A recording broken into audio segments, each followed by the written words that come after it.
Okay, so we're going to start in with our afternoon sessions for sustainable fisheries and climate change. And our next speaker is Lee Sloan. She's at the University of Alaska Fairbanks and will be talking about red king crab and daily fishing logs. Okay, thank you all for coming. I'm coming back also right after lunch. So I am at University of Alaska Fairbanks. I'm a PhD student, and this is part of my dissertation. So yes, I'm interested in the distribution of Bristol Bay red king crabs and going right into some very general questions that I'm interested in that at first seem really simple, but turns out they're not quite so simple. So just what is the overall distribution of Bristol Bay red king crabs? And specifically also, how does this distribution vary both seasonally and annually? So within a year and between years. And then what effects do environmental factors have, such as temperature specifically?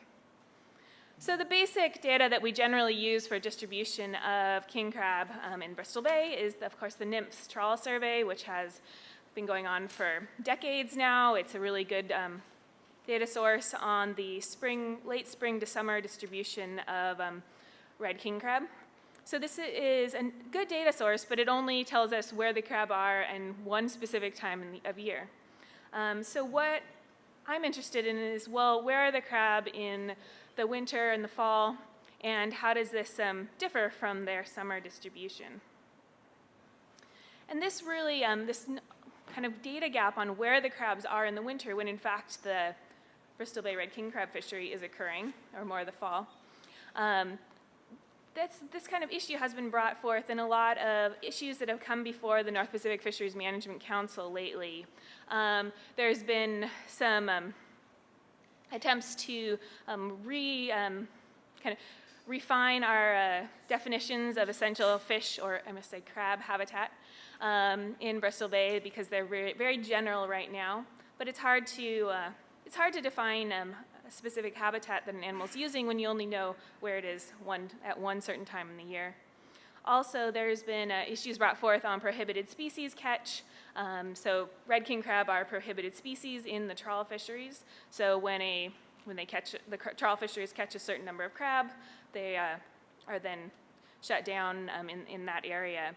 So the trawl fisheries are obviously very concerned about bycatch of red king crab, and there are also going along with kind of the regulations of limiting bycatch of king crab in trawl fisheries, there's closure areas to protect crab. And there's been some questions in front of the council on whether or not these closure areas are really effective. Are they in the right location? Should they be moved depending on, because they were placed quite a long time ago where they are. So there's a lot of questions on whether or not these areas are effective at protecting red king crab from trawl fisheries. And then recently, in fact, some of the trawl fleet has submitted proposals to get an experimental fishing permit to trawl in the closure areas to determine, first of all, what their bycatch of crab would be within the trawl closure areas, and also just what their target species catch rate would be. So there's a lot of reasons why we might want to know where the king crabs are in the fall and winter, because in fact, most of the trawl bycatch that we see actually occurs more in the winter and not in the summer when our surveys are taking place, the NMFS surveys are taking place. So it's hard for the council to make any really educated decisions on whether or not these trawl closure areas are really effective when we're looking at survey data from the summer and then trying to compare it with bycatch data from the winter. So these are just showing the areas, the trawl closure areas in Bristol Bay.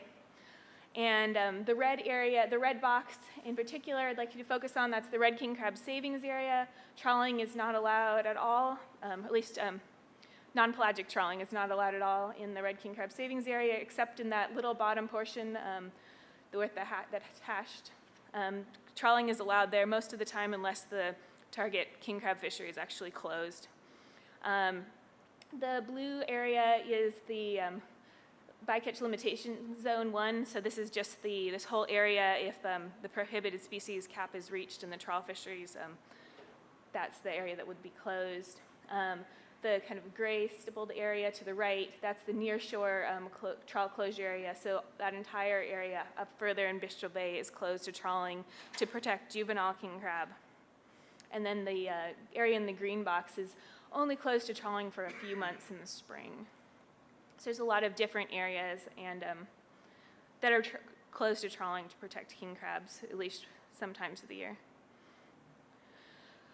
So what I've been doing is using daily fishing logs, which have been kept by skippers since 2005. And in 2005, the fishery was rationalized, and then it became a requirement that skippers keep these daily fishing logs. And the daily fishing logs actually have really detailed information on where the pots are being set. So they have the coordinates of the first and last pot in each string of pots set, also the number of pots in that string, and the catch per string. So it's really easy to calculate a catch per unit effort per string. They also have good temporal information on when everything was set. So it's a really fairly rich data source that has actually been underused because the logs have all been in a paper format. They had never been digitized, so it makes it very difficult, of course, to access these data. And so my job, first of all, has been to digitize these data. For the past 11 years, we have now, we only have a year and a half left that we have to digitize, so we're almost there. It's been a long process. Now, although this is a rich data source in many ways, it does have some limitations. First of all, we're only looking at legal male crabs. The logbooks do have some information on their bycatch of other species, including juvenile crabs and female crabs, but this is not recorded with the same spatial accuracy as the target species, and we're actually not using that at all. So we're only talking about legal male distribution here. And when we're using these data, we also have to make some assumptions. So if we're looking at crab distribution, we are using catch per unit effort as a proxy for crab abundance, which of course is done in a lot of areas of fisheries management when we don't have any trawl survey, but it does have its limitations. And we also make some assumptions about the fishermen know where there are crab and where there aren't crab. Some areas, well, there's no pots were set, so you have no data in those areas. Well, we're assuming that the fishermen know that, well, there's no crabs in those areas or low population densities, although, and that's just an assumption we have to take. So all of these logbook data are then analyzed using hotspot analysis. And a hotspot analysis is a really useful technique to look at spatial aggregations. It's a statistical test. So in this diagram, the areas in red are statistically high catch per unit effort or statistically high crab abundance, and the areas in blue are statistically low crab abundance. So this is areas where there's just clusters of lots of values for lots of sets that had high or low crab abundance. And then just the yellow or cream color there is just where there's no significant difference. So it doesn't mean it's necessarily low, it just means you might have high and low values together, so it couldn't find any clusters. So this is for 2005, the first year after the fishery was rationalized.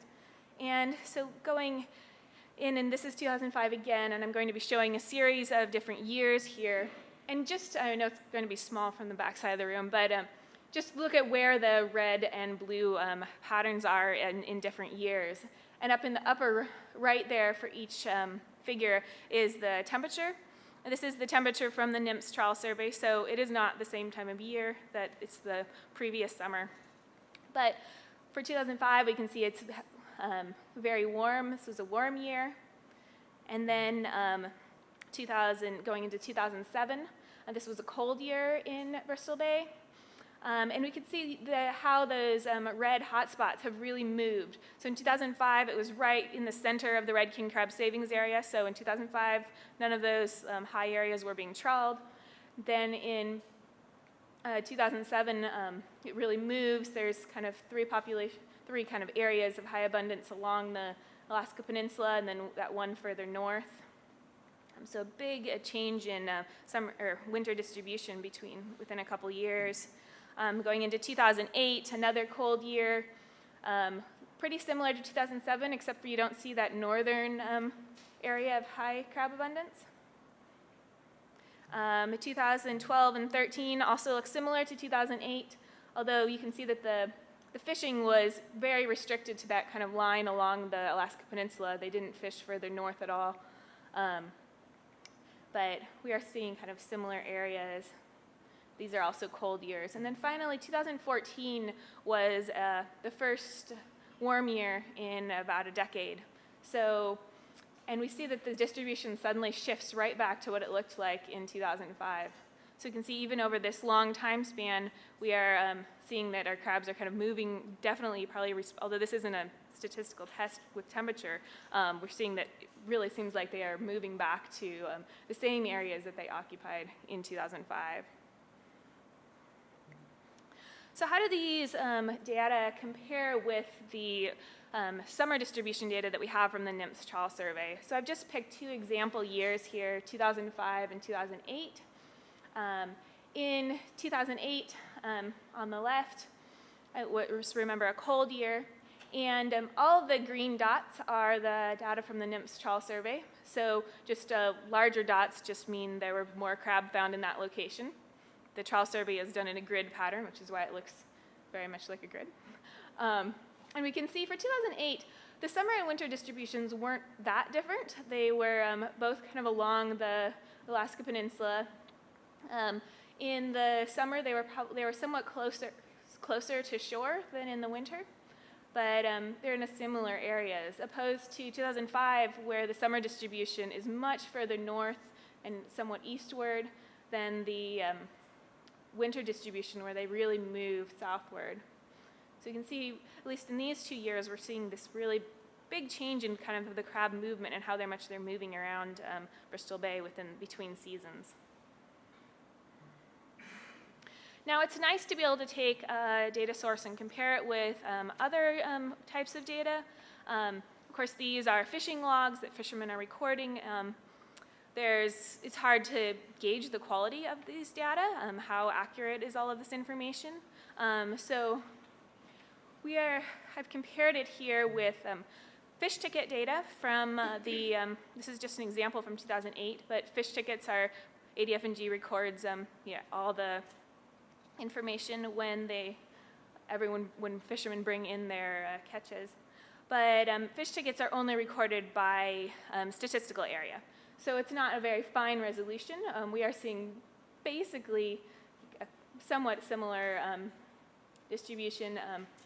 The warmer yellow and orange colors are just higher catch per unit effort. So we're seeing a somewhat similar pattern, but with the fish ticket data, it's very difficult to see really much spatial pattern. We can also look at observer data. In the red king crab fleet, 20% of the vessels are required to carry an observer, and the observers look at about 5% of the pots on that 20% of the vessels. So about 1% of the pots that are set are counted by observers. And we can see very similar pattern between the fishing logs and the observers. And this is very encouraging because these data sets, although they're collected from the same fishery at the same time, they're collected in very different manners. The DFLs are getting kind of an average catch per unit effort per an entire string of pots, while the observers are taking very detailed information, but only on like one pot, say in each string or so. So they're collected very differently, kind of to have different scientific rigor, but we are seeing really similar patterns, which is kind of encouraging for both both the accuracy of the fishermen's logbook data and also the our sampling strategy within the observer program. So with that, I would like to acknowledge my funding sources.